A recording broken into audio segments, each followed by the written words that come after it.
Today we have one of my favorite Teen Titans episodes to talk about, which, as a lot of these episodes do, starts out with the Titans responding to an attack by a villain, though in this case I cannot remember the villain's name, which should tell you what I think of him as a villain character in this show. I'm really trying to remember. I actually did look it up before recording this, but it's funnier, I think, if I don't know what the answer is, so let's just leave it at that. He's like a huge nerd. He's a parody of one of those super obsessed nerds that gets violent over their nerdiness. And he's another one of those villains in this show whose powers are completely undefined. Like, I guess maybe we can assume that he can only control things that are movie related, since he's a movie themed villain. And all the things that we see him take control of here are movie themed. This entire fight takes place in a video rental store. He brings to life the candy on sale up by the register, for example, in the video shelves and cardboard standees of some movie characters, stuff like that. And if he were just treated as a gag character, that would be one thing. I'd actually think this guy are pretty cool, but he's not. He's played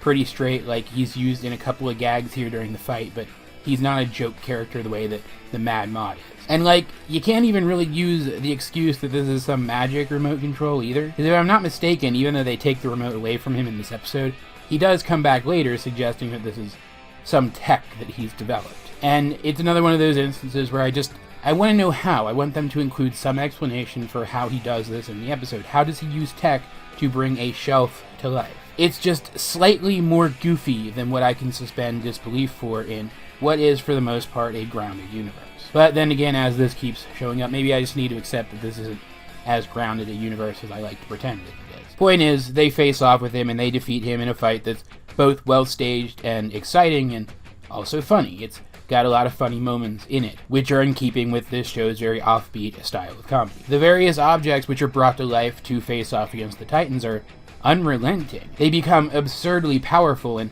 it's kind of fitting that they're based on movie-related stuff, because they come at the Titans like some sort of relentless movie monster. A couple of them, like the videos which attack Raven, even develop monster-like traits, with the film from inside the cassettes becoming tentacles.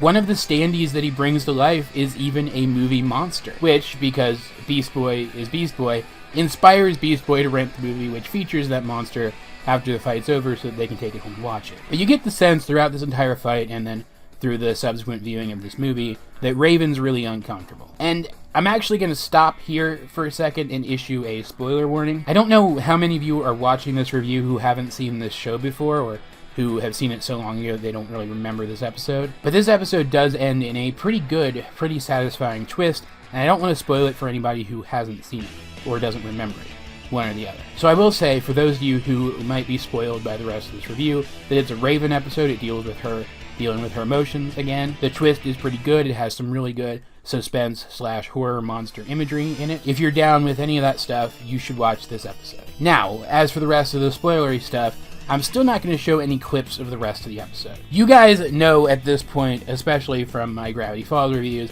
how much I adore horror imagery. And so I know that a big part of the appeal of a horror movie, or a horror movie-like situation, is getting to see all of the neat monster movie imagery. I know that all of you still watching this are people who have either seen the episode or who don't mind story-related spoilers, but not minding story-related spoilers and not minding visual spoilers are different things. All of that said, the rest of this episode plays out like a horror movie. The characters get picked off one by horrific monsters which appear seemingly out of nowhere and which they can't defeat. But the focus throughout this episode is always on Raven. We see other characters reacting to the monsters as a group, but she's singled out. She's left off to the side, reacting differently in her own fashion. We see a lot of the conflicts which take place from her perspective. Looking back, the order in which the Titans are picked off also leads back to Raven. Beast Boy gets picked off first, which works thematically because he's the most genre savvy of them and it makes sense for him to go first. But he's also the one who picks at Raven the most, and therefore is the one who's most likely to discover that she's actually afraid, and also she kind of finds him annoying in general. But then Robin is next, just as he's about to figure something out. And since what the thing he's about to figure out is about Raven, it's something that she doesn't want them to know, it makes sense that the monsters take him, because all of the monsters are being created by Raven's psyche, projected through her powers.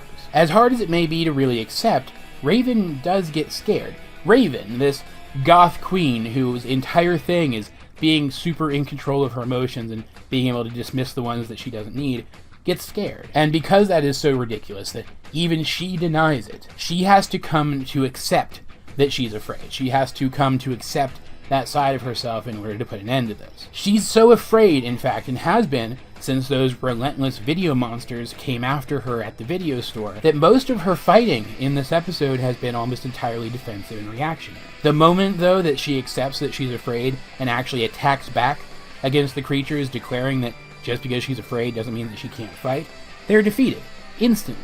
Of course, that's mostly because she created them in the first place, but it's also a pretty neat display of power, as is creating all of this in the first place. And it's an instance of great Raven character development, which she comes to pretty much entirely on her own. The plot of the episode is pretty simple when she comes to the revelation that she's afraid, or the acceptance that she's afraid, because I think she knew all the time, she was just denying it pretty quickly, but that was to make room for all of the great horror imagery in this episode, as well as all of the suspense elements as well. This episode rounded out to be a really good suspense thriller, too. The score, for example, in this episode is just great at creating tension. It's an episode which manages to fuse comedy elements, action elements, horror elements, suspense elements, and great characterization and character development all together seamlessly, and as I said before, it's one of my favorites of the entire series. Even the fact that it's Robin who works out first what it is that's happened here is great characterization, which really shows how on the ball the writers of this show are. Robin is, after all, the successor to the greatest detective in the world. As per usual, though, guys, I'd like to know, what do you think of Fear itself if you have seen it? Let's get a discussion going in the comment section down below, or over on my Discord, link in the description. But either way, this has been AJ22, and I will talk to you guys later.